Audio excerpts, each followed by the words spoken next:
नमस्कार विद्यार्थी मित्रांनो, बी.एडला जो व्हॅल्यू एज्युकेशन मूल्य शिक्षण नावाचा विषय आहे त्या विषयातील लॉरेन्स कोहलबर्गची नैतिक विकासाची उपपत्ती, Lawrence Kohlberg theory moral development ह्या सब टॉपिकविषयी माहिती घेऊ। मी प्राध्यापक एम.आर. जोशी, एम.ए. मेडसेट, श्री शारदावन शिक्षण संस्थेचे अध्यापक, महाविद्यालय नांदेड येथे सध्या असिस्टंट प्रोफेसर या पदावर कार्यरत आहे।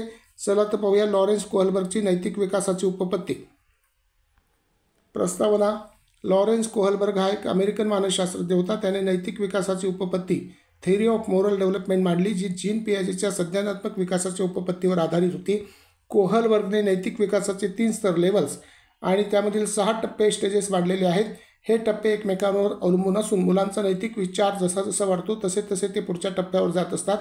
कोहलबर्गने नैतिक विकासाचे 3 मुख्य स्तर आणि त्यांचे 6 टप्पे मांडलेले आहेत। स्तर क्रमांक 1 पूर्व परंपरागत स्तर, प्री कन्व्हेन्शनल लेवल। हा स्तर प्रामुख्याने लहान मुलांमध्ये दिसून येतो, परंतु काही प्रौढांमध्ये सुद्धा तो राहू शकतो।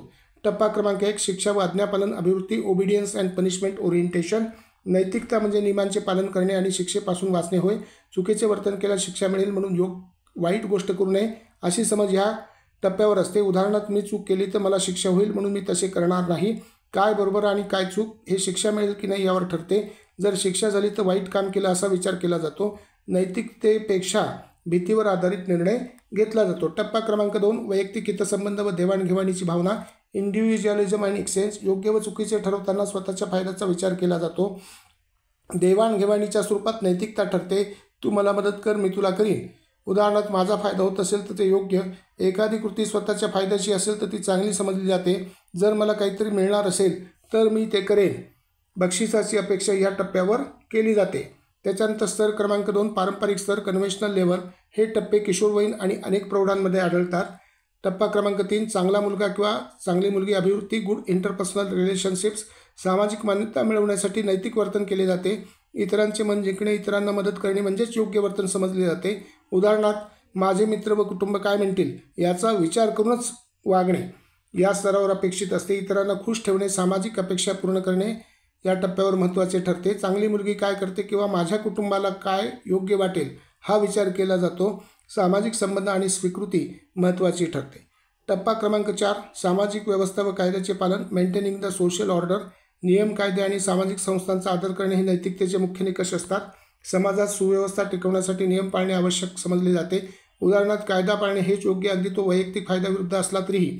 कायदे, नियम, अधिकार यांचे पालन करणे हे नैतिकतेचे मापदंड ठरतात। कायदा आहे म्हणून ते करणे गरजेचे आहे असे समजले जाते। समाजातील सुव्यवस्थेसाठी नियमांचे पालन आवश्यक समजले जाते।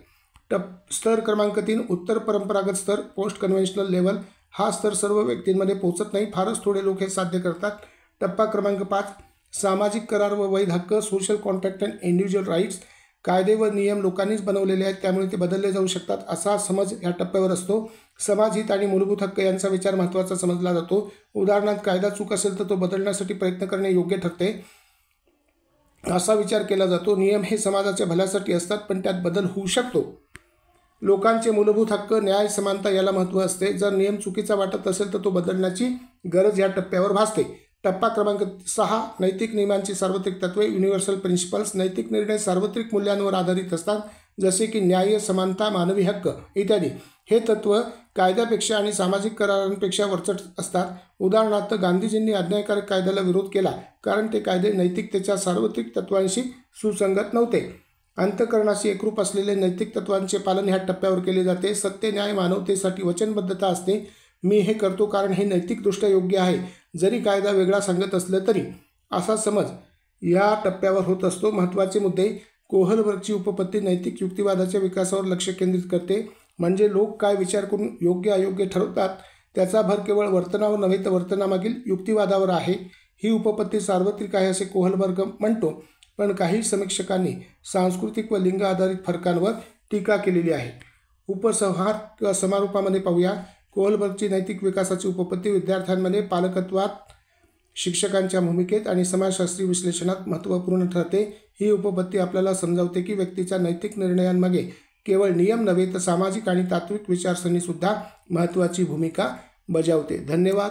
थँक्यू। सबस्क्राईब करा, शेअर करा।